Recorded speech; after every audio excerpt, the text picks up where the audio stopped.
Friends, आज हम start करेंगे कुछ इम्पोर्टेंट क्वेश्चन ऑफ MPCHO जो उस एग्जाम में आ सकते हैं।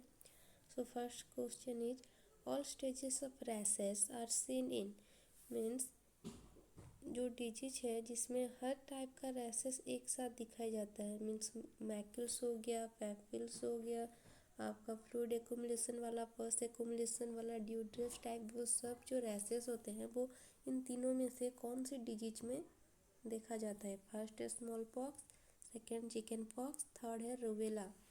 सो all stages of rashes are seen in chicken pox. तो किस में देखा जाता है? चिकन पॉक्स में। और चिकन पॉक्स में क्या होता है, वो जो रैशेस होते हैं वो होते हैं dew drop type. Dew drop type में जो ओस की बूंदे होते हैं ना, जिस टाइप का, उस टाइप का क्या होता है, उसमें रैशेस देखने को मिलते हैं। और ये फास्ट कहाँ सीन होता है? Fast seen in trunk, fast seen in trunk. और जो स्मॉल पॉक्स है वो फास्ट कहाँ सीन होता है? चीक पे। ये फास्ट सीन होता है चीक पे। और रूबेला, रूबेला को क्या बोलते हैं? जर्मन मीजिल्स। रूबेला को और क्या बोला जाता है? जर्मन मीजिल्स। तो जर्मन मीजिल्स जो होता है ये फास्ट कहाँ पे अपेयर होता है? Behind the year. कहाँ होता है? Behind the year. ईयर के पीछे क्या होता है? ये सीन होता है। सो इस क्वेश्चन का राइट आंसर क्या होगा? इस क्वेश्चन का राइट आंसर होगा chicken pox. Okay, go to the next question. Mean age of menopause means किस एज में मेनोपॉज होता है? तो उसका जो आइडियली एज है, आइडियली जो हम माना जाता है एज मेनोपॉज का, वो है 45 ईयर। आइडियली एज है 45 ईयर। अगर 45 ईयर से पहले हो गया तो उसको क्या बोला जाता है? Early menopause. अगर 45 ईयर के बाद होता है तो, और 50 एज के बाद होता है और 55 तक भी जाता है तो उसको बोलते हैं हम लेट मेनोपॉज। तो मेनोपॉज का क्या होता है? आइडियली जो एज होता है 45 ईयर होता है। अर्ली कब होता है? जब 45 ईयर से पहले होता है। और लेट कब होता है? जब 50 ईयर के बाद में होता है। और जो फर्स्ट मेनर्की होता है गर्ल्स का, वो कब होता है? At the age of 13 year. Okay, go to the next question. Normal volume of CSF in adult. Adult में जो CSF मतलब क्या? Cerebrospinal fluid. ये कहाँ पे मिलता है आपको? ब्रेन में। और ब्रेन में भी कहाँ मिलता है? ये कहाँ से सीक्रेट होता है?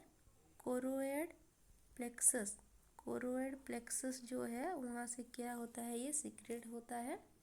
और इसका नॉर्मल अमाउंट जो होता है वो कितना होता है? 125 से 150 ml। कितना होता है? 125 से 150 ml होता है। Go to the next question. What is cause by? What किसके वजह से होता है? Virus, fungus, bacteria. तो मेनली जो वाट होता है वो होता है एक वायरल इन्फेक्शन। तो वो किस वायरस की वजह से होता है? Means the positive organism of what is HPV। HPV का मतलब क्या है? Human papilloma virus. तो ह्यूमन पेपिलोमा वायरस क्या करता है? वाट करता है, वाट डिजीज क्रिएट करता है। और ये ऑल्सो और किसके लिए रिस्पॉन्सिबल है? Cervical cancer. जो सर्वाइकल कैंसर होता है उसके लिए भी क्या होता है? HPV वायरस रिस्पॉन्सिबल होता है। Okay, go to the next question. Lead poisoning. Lead poisoning के कारण कौन सा डिजीज होता है? वो है आपका प्लम्बिज्म। प्लम्बिज्म क्या होता है? लीड पॉइजनिंग के द्वारा होता हुआ डिजीज को क्या बोलते हैं? प्लम्बिज्म। सिलिकोसिस क्या है? Inhalation of silicon. सिलिकॉन और सिलिकॉन जो पार्टिकल्स होता है, डस्ट होता है, उसका जब आप इनहेल करते हैं उसके वजह से जो डिजीज होता है वो होता है सिलिकोसिस। बागोसिस मीन्स होता है आपका cotton dust. Cotton dust inhalation के कारण जो डिजीज होता है उसको कहते हैं हम बागोसिस। और ये सब क्या है? आपका ऑक्यूपेशनल डिजीजेस हैं। ऑक्यूपेशनल हाजर्ड्स के द्वारा जो होते हैं उसको बोला जाता है ऑक्यूपेशनल डिजीजेस।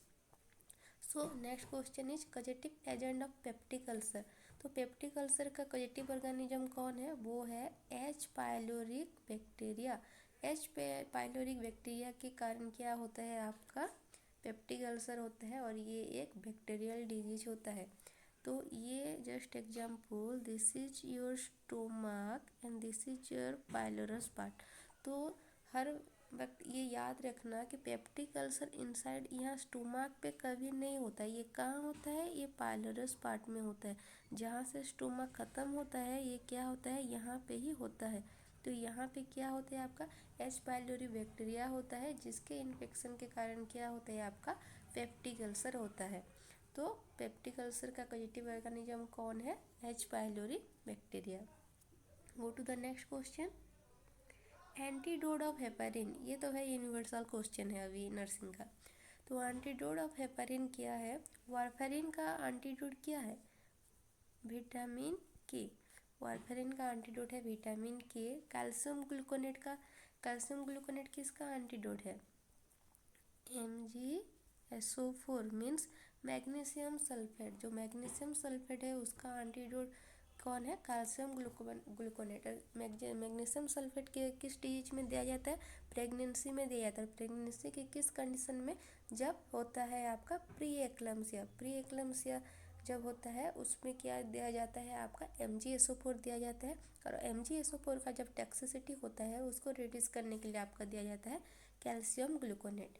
और हेपारिन का एंटीडोट क्या होता है? पोटामाइन सल्फेट। पोटामाइन सल्फेट होता है आपका हेपारिन का antidote. Okay, go to the next question. Number of fontanel present at birth, जब बेबी बर्थ होता है 9 मंथ के बाद, तो उस वक्त उसके स्कल में कितने फंडानल प्रेजेंट होते हैं? 2, 4, 6। तो यूजुअली जब बर्थ टाइम में प्रेजेंट होता है वो होता है 6 फंडानल। बट अगर हम ऑब्स्टेटिकल सिग्निफिकेंस की बात करें तो वो कितना होता है? 2। ऑब्स्टेटिकल सिग्निफिकेंस की बात करें तो वो कितना होता है? 2। कौन सा होता है? Anterior and posterior.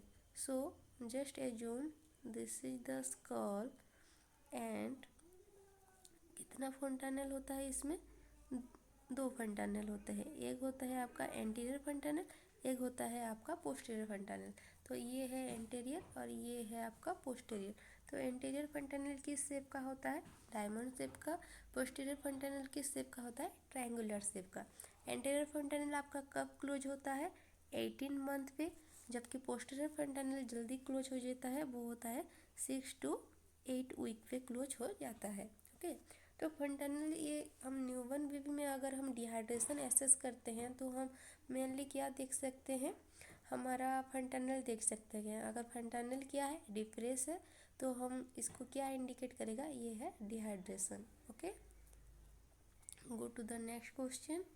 Half body paralysis means, ये इम्पोर्टेंट क्वेश्चन है पैरालिसिस से। अगर हाफ बॉडी पैरालिसिस हो जाए तो उसको क्या बोलते हैं? पहले हम ऑप्शन समझ लेते हैं, उसके बाद हम आंसर जान जाएंगे। फर्स्ट है आपका पैराप्लेजिया। पैराप्लेजिया मीन्स क्या है? Both lower limb are paralyse. अगर just assume this is a patient, अगर इसका क्या है? Both lower limb. अगर लोअर लिम्ब मीन्स क्या? लेग अगर ये दोनों लेग क्या है? पैरालिसिस हो गया तो उसको हम क्या बोलेंगे? पैराप्लेजिया। मीन्स इसमें क्या इन्वॉल्व होता है? 2 लेग, राइट लेग और लेफ्ट लेग, ये दोनों इन्वॉल्व होता है किसमें? पैराप्लेजिया में। देन आता है आपका क्वाड्रिप्लेजिया। क्वाड्री मीन्स क्या है? क्वाड्री मीन्स है आपका 4। तो इसमें क्या है? जो पेशेंट है उसका चारों एक्सट्रीमिटी मीन्स अपर एक्सट्रीमिटी प्लस लोअर एक्सट्रीमिटी, अगर ये दोनों क्या हो गया? पैरालिसिस हो गया, तो इसको क्या बोलेंगे हम? क्वाड्रिप्लेजिया। देन आ गया आपका हेमीप्लेजिया। हेमीप्लेजिया मीन्स क्या है? आपका हाफ बॉडी पैरालिसिस। जो हमारे क्वेश्चन में है हाफ बॉडी पैरालिसिस मीन्स क्या है आपका? हेमीप्लेजिया। अगर ये पेशेंट है तो इसका क्या है? हाफ बॉडी अगर पैरालिसिस हो गया तो इसको हम क्या बोलेंगे? हेमीप्लेजिया। देन आ गया आपका मोनोप्लेजिया। Mono means 1। तो एक आदमी है उसका ओनली 1 एक्सट्रीमिटी, अगर हैंड या लेग, अगर ये हो गया पैरालिसिस तो इसको क्या बोलेंगे? Monoplegia. Okay, go to the next question.